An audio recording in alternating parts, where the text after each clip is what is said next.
सालों से लोग रहस्यमय तरीकों से गायब हो रहे हैं। कहाँ जाते हैं वो लोग? वो अचानक ही कैसे लापता हो जाते हैं? क्या इसमें किसी अदृश्य शक्ति का हाथ है या ये एलियंस का काम तो नहीं? लापता लोग जिन हालात में मिलते हैं वो सामान्य तो नहीं होते। ऐसे ही केसेस को लेकर डेविड पोलाइडस ने मिसिंग 411 नाम से कई सारी किताबें लिखी है। राजवाला इन्हीं किताबों से आपके लिए हिंदी में ये सीरीज लेकर आया है। Rajwala presents missing 411 in Hindi. Willard Eugene Jones junior, तारीख 17 जनवरी 1959, जगह लेबनान, मिसूरी, उम्र 3 साल। इस घटना को ओक्लाहोमा और आर्कांसो के केसेस में इसलिए मिलाया गया है क्योंकि ये उन केसेस से काफ़ी नज़दीक में है।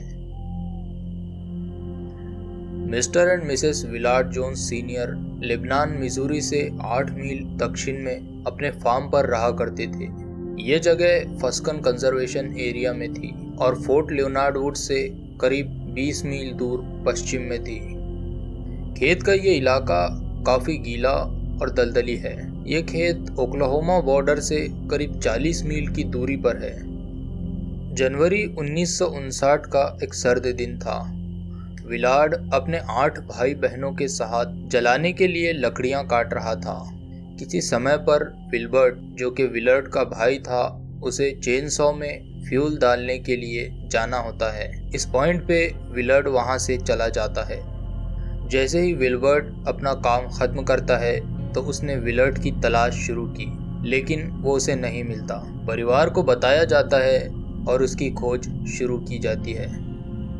जैसे जैसे विलर्ड की खोज बढ़ती गई, 5000 सोल्जर्स, लॉ इन्फोर्समेंट ऑफिशियल्स और वॉलंटियर्स ने ओजाक माउंटेन के आसपास का इलाका छान मारा। खोजी कुत्तों को भी बुलाया गया और एयरप्लेन्स के जरिए आसमान से उसे ढूंढने की कोशिश भी की गई। जैसे ही विलर्ड की खोज शुरू हुई, मौसम ने भी खोजियों का साथ छोड़ दिया और मौसम बहुत ज़्यादा ख़राब हो गया। उस इलाके में बर्फानी बारिश शुरू हुई, जिसकी वजह से हर चीज़ जम गई थी और इस वजह से उसे खोजने में और भी ज़्यादा दिक्कतों का सामना करना पड़ा। विलर्ड को गायब हुए 8 दिन हो गए थे। 2 सोल्जर्स घनी झाड़ियों में उसे ढूंढ रहे थे। यह इलाका उसके घर से 1/4 मील दूर था कि तभी उन्हें वो ग्राउंड पे पड़ा लेटा मिला। वो मर चुका था। जहाँ लड़का मिला वो काफ़ी घना इलाका था और कोई ऐसी वजह दिखती नहीं है जिससे वो यहाँ इतनी दूर आया होगा। जो सोल्जर्स उसे ढूंढ रहे थे वो भी भटक गए थे और उन्हें भी कमांड पोस्ट का सहारा लेना पड़ा वहाँ से बाहर निकलने के लिए। विलर्ड की ऑटोप्सी रिपोर्ट बताती है कि वो ठंड की वजह से मरा था और गायब होने के सिर्फ 24 घंटे के अंदर ही वो मर गया था।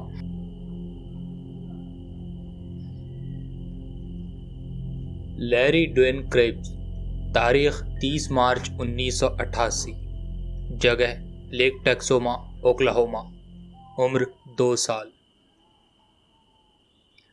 लैरी क्रेब और उसका बेटा ओक्लाहोमा की झील लेक टेक्साहोमा में अपनी कैंपिंग का तीसरा दिन बिता रहे थे। लैरी और ड्वेन झील को जाने वाली नदी के किनारे जलाने के लिए लकड़ियां इकट्ठी कर रहे थे। वो दोनों नदी से करीब 50 फीट की दूरी पर थे, जहां पिता आगे था और बेटा उसके पीछे। 11 सितंबर का डेली डेमोक्रेट स्टेट अखबार इस घटना को कुछ इस प्रकार छापता है। उसने कहा कि वो उसके बेटे के आगे चल रहा था। जैसे ही उसने पलटकर पीछे देखा तो ड्वेन वहाँ से गायब था। उसने उसे आवाज़ें दी। उसने ना ही पानी के छपाक की आवाज़ सुनी और ना ही किसी और किस्म की आवाज़ को। आगे आर्टिकल में ये भी लिखा है कि इन्वेस्टिगेटर्स ने एक छोटे बच्चे के पैरों के निशान का पीछा किया, जो उन्हें एक छोटे गड्ढे में लेकर गया, लेकिन उससे बाहर कोई निशान नहीं थे। लैरी ड्वेन क्रेब की गुमशुदगी ऐसी जगह पर हुई थी जो उत्तर में लेक टेक्सोमा के आखिर में है। इसी लेक पर आगे चलकर ऐतिहासिक फोर्ट वशीटा स्थित है। इस इलाके में कॉन्फेडरेट सिमेट्री है और कुछ बेहद ही अलग थलग पड़े इलाके हैं। नदी को घेरता हुआ ये इलाका हरियाली से भरा पूरा है। इस छोटे लड़के के लिए बहुत बड़ी सी खोज शुरू की गई, जिसमें नदी को भी खंगाला गया, इस उम्मीद में कि उससे कोई बॉडी मिल जाए, लेकिन कुछ नहीं मिला। इस घटना को 15 साल बीत गए। लैरी के पिता ने एक साइकिक से कांटेक्ट किया और अपने बेटे को ढूंढने में मदद मांगी। उस साइकिक ने कहा कि किसी ने लड़के को अगवा किया है और उसका हाथ उसके मुंह पर है और वो उसे ले गया है। Case summary. ये एक और केस है जहां मैं पिता पर यकीन रखता हूं, लेकिन फैक्ट इससे अलग ही है। चाइल्ड मोलेस्टर्स या अगवा करने वाले अपनी आइडेंटिटी छुपाने को किसी भी हद तक जा सकते हैं और वो कभी भी किसी को नहीं दिखाई देते। ये आइडिया कि कोई झाड़ियों में छुपा होगा और क्रेप्स के वहाँ से गुजरने का इंतज़ार कर रहा होगा, जो कि बस उससे कुछ ही दूरी पर था, और जल्दी से जाकर उसने लड़के को उठा लिया और वहाँ से भाग गया। ये बहुत ही दूर की कौड़ी लगती है और बिल्कुल नामुमकिन सी बात है। इस तरह के गुनाह करने के लिए आपको गैर मामूली तौर पर तेज, ताकतवर और स्टेल्थी होना पड़ेगा, और उसे इस इलाके की भी अच्छी समझ होनी चाहिए। बच्चे को अगवा करना किसी भी अबडक्टर के लिए ये बहुत ही ख़तरनाक बात थी। उसे ये कैसे पता होता कि उसके वहाँ से लड़के को उठाने और निकल जाने तक पिता पलटकर लड़के को नहीं देखेगा। ऐसा दिखाई पड़ता है कि लैरी खुद उस छोटे से गड्ढे तक गया हो और इससे पहले कि वो वहाँ से निकल पाता, किसी ने उसे उठाकर वहाँ से ले गया हो। ये एक और केस है उन केसेस की एक लंबी कड़ी में जहाँ बच्चों को अपने पेरेंट्स से नज़दीक में ही उठा लिया गया हो। लैरी क्रेप्स कभी नहीं मिला।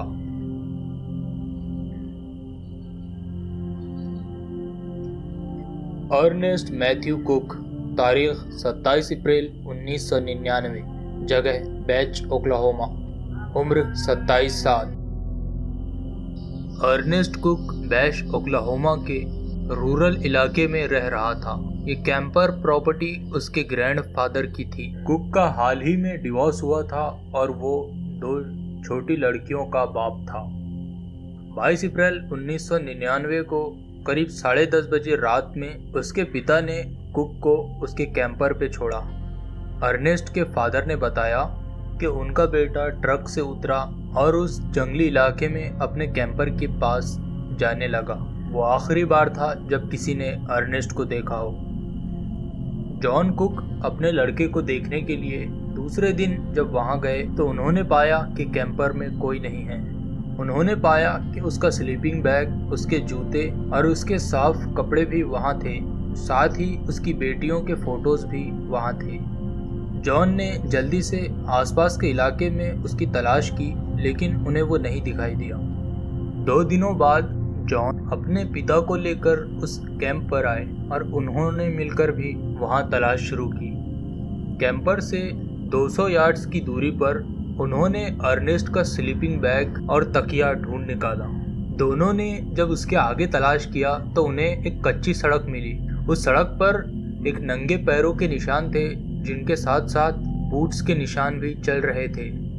वो उसी रास्ते पर आगे बढ़े तो उन्हें एक बार फिर नंगे पैर और बूट्स के निशानात दिखाई दिए, जो कीचड़ से भरे एक गड्ढे में जा रहे थे। जॉन कुक का बाद में इंटरव्यू लिया गया, जिसमें उन्होंने बताया कि वो यकीन नहीं कर सकते कि उनका लड़का अपनी मर्जी से वहां से गया था। ये घटना साउथ ईस्टर्न ओक्लाहोमा के एक रूरल इलाके में हुई थी। ये जगह यूफाला और ओकेनोनेम रिजर्वायर के साउथ में है। ओक्लाहोमा का ये इलाका काफ़ी घना और झाड़ियों से भरा पड़ा है। जिस स्पेसिफिक इलाके पे अर्नेस्ट गायब हुआ था वो काफ़ी रिमोट इलाका है। Case summary. ऐसे लगता है कि जब अर्नेस्ट सो रहा था तब उसके साथ कुछ हुआ था उस कैंपर पे। ये भी दिखाई देता है कि वो अपने शूज़ उतार कर सो रहा था अपने स्लीपिंग बैग में, कि तभी किसी वजह से उसकी नींद में खलल पड़ा। सवाल ये है क्या उसे स्लीपिंग बैग के अंदर से ही उठाकर वहां से ले जाया गया था, या फिर उसे अपना स्लीपिंग बैग और अपना तकिया लेकर वहां से चलने पर मजबूर किया गया था। गर्माहट के लिए अपना स्लीपिंग बैग उठाकर चलना तब भी कोई तुक बनाता है, लेकिन अपने तकिए को लेकर साथ चलना ये किसी भी दिमाग वाले प्राणी की बात तो नहीं है। हम नहीं जानते कि जो नंगे पैरों के निशान मिले क्या वो अर्नेस्ट ने ही बनाए थे या फिर वो किसी और के थे। हम ये भी नहीं जानते कि जो बूट मार्क्स मिले वो पहले से ही वहाँ थे या उस शख्स ने बनाए थे जो अर्नेस्ट को ले गया था। हम ये भी नहीं जानते कि वो नंगे पैरों के निशान क्या अर्नेस्ट ने ही बनाए थे या फिर वो भी कई दिनों से वहाँ थे। इस केस के कई सारे ऐसे पहलू हैं जिन्हें पढ़ने और उन्हें खोज लगाने की ज़रूरत है। ये केस स्टेफनी स्टीवर्ट के केस से मिलता जुलता है जो अल्बर्टा कनाडा में हुआ था। ऐसे दिखाई पड़ता है कि स्टेफनी की गुमशुदगी आधी रात में अपनी शीट्स, ब्लैंकेट और तकिए के साथ हो गई थी। स्टेफनी की गुमशुदगी की कहानी आपको मिसिंग 411 वेस्टर्न यूनाइटेड स्टेट के अंदर मिल सकती है।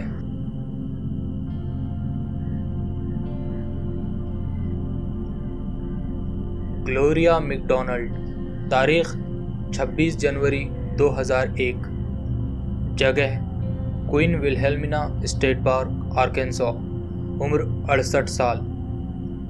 डैनियल मैकडॉनल्ड, उसकी पत्नी ग्लोरिया और उनके बेटे शॉन और उसकी गर्लफ्रेंड एरिन जेमोट 26 जनवरी 2001 को 460 एकड़ में फैले क्वींस हेल्मिना स्टेट पार्क घूमने जाते हैं। इस ग्रोह ने अपना दिन की शुरुआत मैकडॉनल्ड रेस्टोरेंट में ब्रेकफास्ट करके की जो उनके होम टाउन मेना में स्थित था। शॉन फ्लोरिडा से अपनी गर्लफ्रेंड को लेकर वापस शहर में आ चुका था। उन्होंने ब्रेकफास्ट किया और फिर पार्क की तरफ निकल पड़े। ये इलाका काफ़ी गीला था और जगह जगह पर पेड़ गिरे पड़े थे क्योंकि कुछ ही वक्त पहले यहाँ पर ज़ोरदार तूफान आया था। ग्रोह ने ये तय किया कि वो उस रास्ते पर चलते हुए जाएंगे जिसे लवर्स लीप कहा जाता है। ग्रोह में हर कोई ये चीज़ एंजॉय कर रहा था सिवाय ग्लोरिया के। वो शहर की औरत थी लेकिन ग्लोरिया एक स्पोर्ट्स खेलने वाली औरत थी, इसलिए उस कीचड़ भरे रास्ते में उसे चलना कोई दुश्वारी का काम नहीं था। वो फ्राइडे की दोपहर की बात थी। उन कच्चे रास्तों पर उन्हें कोई दिखाई नहीं दिया और ना ही पार्क के पार्किंग लॉट में कोई कार खड़ी थी। करीब 250 यार्ड उस कच्चे रास्ते पर चलने के बाद उनका सामना पेड़ों से हुआ जो उस रास्ते पर गिरे पड़े थे। इस पॉइंट पे ग्लोरिया ने कहा कि वो अब और आगे नहीं जाना चाहती और वो वापस गिफ्ट शॉप पर जा रही है और उन लोगों को वो वहीं मिलेगी। ग्लोरिया के जाने के बाद डैनियल, शॉन और एरिन रास्ते पर और आगे आधे घंटे तक चलते रहे और फिर वो दोबारा वापस जाने लगे। जब ग्रोह वापस पार्किंग लॉट में पहुंचा तो करीब 2 या 2:30 बज रहे थे। उन्होंने गिफ्ट शॉप में देखा लेकिन वहां पर ग्लोरिया नहीं दिखाई दी। उन्होंने कार को चेक किया तो उसमें ग्लोरिया का पर्स था।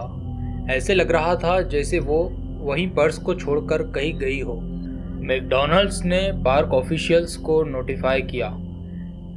उसकी तलाश के लिए एक बड़ी सी खोज शुरू की गई। ग्लोरिया मेना स्टार न्यूज़पेपर में रिपोर्टर थी और बहुत ही शार्प और अक्लमंद औरत थी। ग्लोरिया को पहचानना काफ़ी आसान था क्योंकि उसने ब्राइट येलो कलर की जैकेट पहनी थी और उसके लाल बाल थे। हवाई खोजी, ग्राउंड टीम्स और दूसरे कई सारे लोग पार्क और उसके आसपास के इलाके को छानने लगे लेकिन ग्लोरिया नहीं मिली। किसी वजह से लॉ इन्फोर्समेंट ने डैनियल को ही प्राइमरी सस्पेक्ट माना और अपनी पूरी खोजबीन उसी के आसपास की। ये काफ़ी अजीब बात थी क्योंकि ग्लोरिया को आखिरी बार 3 लोगों ने देखा था और डैनियल तो बाकी दोनों के साथ ही था। तीनों विटनेसेस का अलग अलग इंटरव्यू लिया गया लेकिन फिर भी फोकस सिर्फ डैनियल पे ही रखा गया। वो लॉ इन्फोर्समेंट के इस रवैये से नाखुश था। आखिरकार झुंझलाहट में उसने पॉलीग्राफ टेस्ट दिया और वो उसमें पास भी हो गया। Case summary. ये एक ऐसी केस है जहां मालूम पड़ता है कि लॉ इन्फोर्समेंट ने उसे तलाश करने की बजाय अपना सारा ध्यान उसके हस्बैंड पर ही केंद्रित किया था और उसे ही सस्पेक्ट माना था। अगर 3 लोग ये बात का दावा करते हैं कि उन्होंने ग्लोरिया को वहाँ से जाते देखा और वो अपनी मर्जी से वहाँ गई थी, तो इसका मतलब है कि वो खुद अपनी मर्जी से ही वहाँ से गई होंगी। उन तीनों के अलावा ग्लोरिया को किसी और ने नहीं देखा था। ऐसे दिखाई पड़ता है कि पार्किंग लॉट और उस जगह से बीच जो 250 यार्ड की दूरी थी, इसी बीच कोई ग्लोरिया को उठा ले गया होगा। डॉक्यूमेंट्स में ये भी नहीं लिखा है कि क्या उन्होंने सर्च एंड रेस्क्यू कुत्तों की मदद ली थी या नहीं। उम्मीद है कि उन्होंने उनकी मदद ली होंगी। एक दूसरे आर्टिकल में जो ग्लोरिया से रिलेटेड तो नहीं था लेकिन उस पार्क से रिलेटेड था, मैंने पाया कि उसमें लिखा था क्वीन विल्हेल्मिना पार्क्स को जाने वाले सभी रास्तों को बंद कर दिया गया है। और उस आर्टिकल की तारीख थी 12 जुलाई 2010। NWA ऑनलाइन अखबार में लिखा था कि पार्क अगली नोटिस तक बंद रहेगा। आगे नोटिस में बताया गया था कि वहाँ पर वाइल्ड लाइफ एक्टिविटी बढ़ गई है, इसलिए पार्क को बंद कर दिया गया है। इतने सालों रिसर्च करने के बाद भी मैंने कभी ऐसा नहीं देखा कि किसी पार्क की नोटिस में इस तरह के शब्दों का उपयोग किया गया हो। और मुझे ये भी याद नहीं पड़ता कि किसी पार्क को जाने वाले रास्तों को कभी बंद कर दिया गया हो, सिवाय येलोस्टोन या ग्लेशियर नेशनल पार्क के, जहां भालू के अटैक की वजह से बंद किया गया था। लेकिन नोटिस में इस तरह की चीज़ें लिखना काफ़ी अजीब है। Case comparison. ग्लोरिया मैकडॉनल्ड की गुमशुदगी थेल्मा पॉलिन मिल्टन से काफ़ी मिलती जुलती है, जो 25 सितंबर 1981 को great smoky mountains national park में हुई थी। थेल्मा भी पार्क को जाने वाले रास्ते पर दौड़ रही थी और वो अपने फ्रेंड से काफ़ी आगे थी। वो इतनी आगे निकल गई कि वो उनकी नज़रों से ओझल हो गई। पीछे से जब ग्रुप वहाँ पार्किंग लॉट में पहुँचा तो उन्होंने देखा कि थेल्मा वहाँ पर नहीं आई है। उसके बाद उसकी तलाश शुरू की गई, लेकिन थेल्मा कभी नहीं मिली और कभी पता नहीं चला कि उसके साथ क्या हुआ था।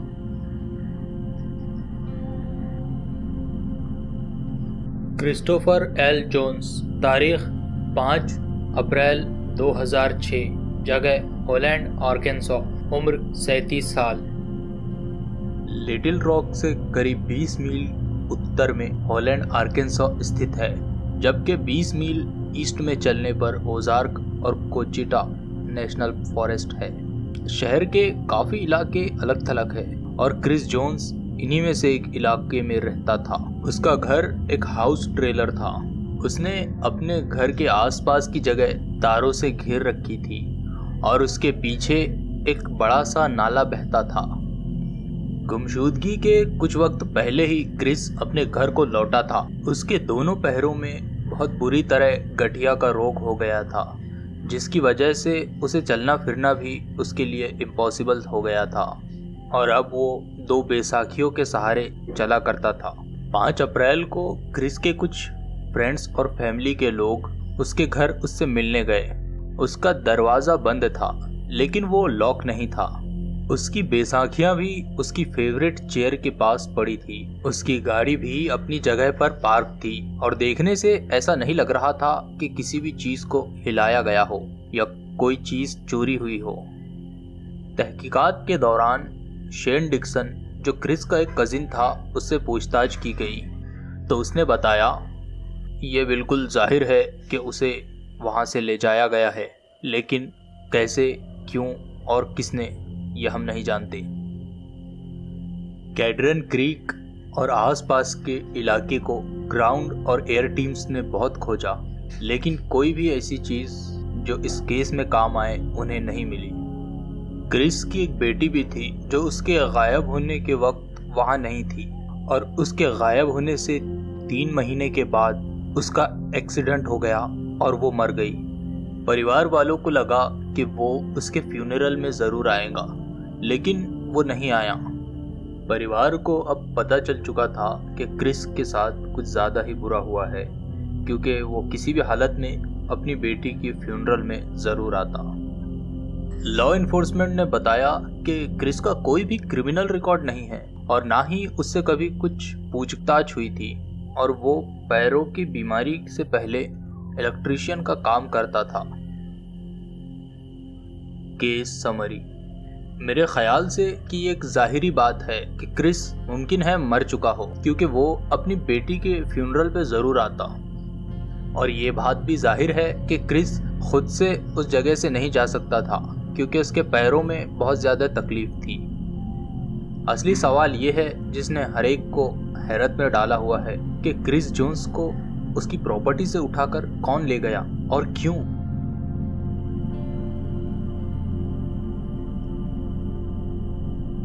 मैडिसन जेमिसन उम्र 5 साल, शर्लिन जेमिसन उम्र 40 साल, बॉबी जेमिसन उम्र 44 साल।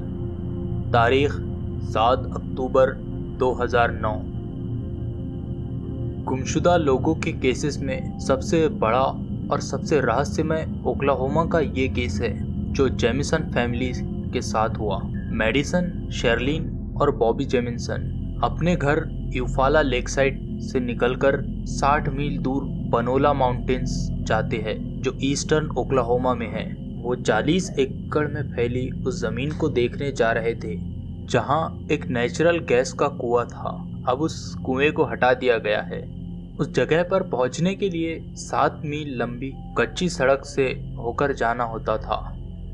फैमिली उस जगह के मालिक से मिली और उसने उन्हें एक छोटा सा टूर दिया। फैमिली ने उनसे पूछा कि क्या वो यहीं रुककर और प्रॉपर्टी को देख सकते हैं, तो उसके मालिक ने कहा कि ठीक है। मालिक ने बताया कि उसने जेमिसन फैमिली और उनके ट्रक को वहीं छोड़ा था। जेमिसन्स के वहां आने के कुछ दिनों बाद जब दूसरे लोग वहां आए और उन्होंने जेमिसन्स का ट्रक वहां खड़े देखा तो उन्होंने अथॉरिटीज़ को इसके बारे में बताया। लैटिमर काउंटी के शेरिफ्स वहां आए और उन्होंने जगह का मुआयना किया तो उन्होंने देखा कि जेमिसन्स का ट्रक कैंपर के साथ वहीं पे पार्क है और उसके अंदर जेमिसन्स का कुत्ता मेजी भूख और प्यास से पड़ा है। डेप्यूटीज ने कुत्ते को वहां से निकाला और ट्रक की छानबीन की। उन्होंने उस दिन एक अजीब चीज़ पाई। जब वो फ्रंट साइड में ड्राइविंग एरिया के पास छानबीन कर रहे थे कि तभी उन्होंने देखा कि फ्रंट सीट के नीचे $32,000 कैश में पड़े हैं। हर एक के आइडेंटिफिकेशंस और उनके वॉलेट्स और सेलफोन्स भी सब कुछ कार के अंदर ही थे। उन्हें उनके ओवरकोट्स भी अंदर ही मिले। लैटिमर काउंटी शेरिफ ने एक बड़ी सी खोज की शुरुआत की। इस खोज में फ्लिर हेलीकॉप्टर्स, FBI और ओक्लाहोमा ब्यूरो ऑफ इन्वेस्टिगेशंस के एजेंट्स शामिल थे। ये खोज 2 हफ्तों तक चली लेकिन उनके हाथ कुछ नहीं आया। जैसे ही सर्च एंड रेस्क्यू टीम्स ने उनकी खोज शुरू की थी तभी आसमान फट पड़ा और ज़ोरदार बारिश ने उस इलाके को हिट किया जिसका इफेक्ट सर्च एंड रेस्क्यू पर पड़ा। FBI ने अपना एक एजेंट छोड़ा और OBI ने इस मामले की जांच की। OBI और डेप्यूटीज ने फ्रेंड्स एंड फैमिलीज और पड़ोसियों से इस बारे में पूछताछ की। फैमिली का कुछ वक्त पहले एक एक्सीडेंट हुआ था जिससे उन्हें अच्छा खासा मुआवजा मिला था। तहकीकात में ये भी पता चला कि ये बात काफ़ी आम थी कि फैमिली अपने साथ अच्छा खासा अमाउंट में कैश लेकर जाया करती थी, तो ट्रक में इतना सारा कैश मिलना कोई अजीब बात नहीं थी। शुरुआती खोजबीन के कुछ ही वक्त बाद अचानक FBI ने इस केस को अपने हाथों में लिया और अब इस केस की जिम्मेदारी FBI के पास है। Case summary. इस फैमिली और उनके गुमशुदगी के बारे में कई सारी अफवाहें हैं। उन अफवाहों में से एक ये भी है कि फैमिली ने सुसाइड की, लेकिन मुझे ऐसा नहीं लगता। फैमिली ने अपना कुत्ता लिया था और वो प्रॉपर्टी खरीदने के मामले में किसी से मिलने गए थे।